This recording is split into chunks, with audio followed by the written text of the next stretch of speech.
breaking story this evening, foreign speculators house ban. That was the headline of the statement that came from Jacinda Ardern, the new Prime Minister, of course, at 11 minutes past 4. Foreign buyers are to be banned from purchasing existing New Zealand homes from early next year. The statement made by Jacinda Ardern shortly after her cabinet meeting this afternoon. She says the ban, which won't apply to Australians, will be done through an amendment to the Overseas Investment Act to classify residential housing as sensitive. We're going to go now to our parliamentary gallery, where I think we are joined by Labour's Trade and Export Growth Minister David Parker. Minister Parker, are you there? I am, John. Thank you for joining us. I know at very short notice, I suspect you've rushed into the gallery office. What's happening here? Is it non-residents, no purchase? Correct. Unless you're a citizen or someone who's here long term, you won't be able to buy an existing house. You will be able to build a new house for on sale or for letting. But we think that the New Zealand market for homes should be a New Zealand market, not an international market. Can I just get some clarity around the language? Is it residency or citizenship you require? Either. Okay. So if you're a citizen living overseas, you'll still be able to buy in New Zealand. If you're not a citizen, you'll have to be resident in New Zealand long term. So residency is the lower bar, right? In terms of people from overseas, it's easier to get residency than citizenship. They will be able to purchase properties. I'm just looking at what happens in Australia. Is this more or less a cut and paste from what they do over there? It's similar. They have a view that it should be Australians that buy their homes, not overseas people, and we've got the same view. Okay. In terms of the absurd inflation in New Zealand property prices over the past few years, how much of it actually was driven by non-residents? We'll never know exactly for two reasons. One is that it wasn't measured at the time, and two is that it's still not measured properly now. I think it's pretty clear that there was increased demand for property, particularly in Auckland, when the property market was at its craziest a couple of years ago.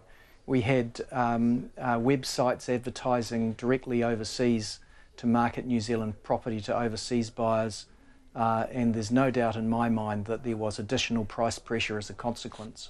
So if we don't know for certain the impact of non-resident buyers, what impact do you think a residency qualification will have? In other words, what do you think this will do to the property market? Well, it depends. Well, I don't think it's going to collapse it. I think it depends on the stage in the property cycle that you're in. A couple of years ago, we had an unusual situation in that some overseas countries were allowing more capital flows out of their country than they did previously. That, allied with an interest in New Zealand property, meant that there was quite a bit of extra pressure in the New Zealand market at the time. But, you know, I have a pretty simple view of this. I don't think that it should be an international market for our houses. I think it should be local. Homes are to live in.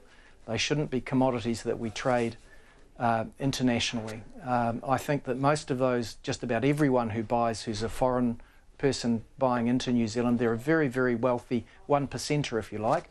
And I think that's one of the excesses of global capital when you allow those sorts of interests to influence your local housing market. How will this be enforced?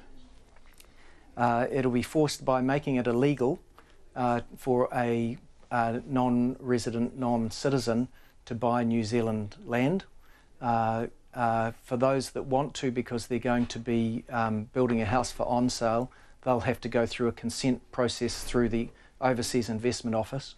We're also likely to require a certificate from the solicitor who signs the transfer document that goes through the Land Registry Office to certify that, to the best of their knowledge, the person who's buying is not an overseas person. I'm just looking at the statement from the Prime Minister. The advice we have had from officials is that we can give effect to the ban by a simple amendment to the Overseas Investment Act without breaching any agreement except the Singapore Closer Economic Partnership. The options with Singapore will be worked through. How rigorous has that advice been? In other words, in terms of free trade agreements, in terms of the TPP, how sure are you that you can work this? Well, we've checked every one of those agreements. And, you know, I'm sure, well, I'm pretty annoyed that during the election the outgoing national government said this couldn't be done, and I've got a copy of one of their releases. A ban would cut across a range of existing free trade agreements we have with countries like Singapore, Australia and Korea, and cause considerable difficulty with China. It's legal under the Korean Free Trade Agreement what we're doing. It's always been legal under the China one as well. We've always proposed to exempt Australia as they do us on a reciprocal basis, because they've got the right to live here and us and New Zealand is there. So I just want sorry, can I just interrupt? Are you saying that what National was saying isn't true? Yeah, it's not right. It's not right. You know, we are now doing and have advice that we can legally do what they said couldn't be done. And where's your advice from? MFAT. Okay, so you are absolutely confident you can work this without violating any free trade agreement or the TPP, except for Singapore. Okay. Yeah.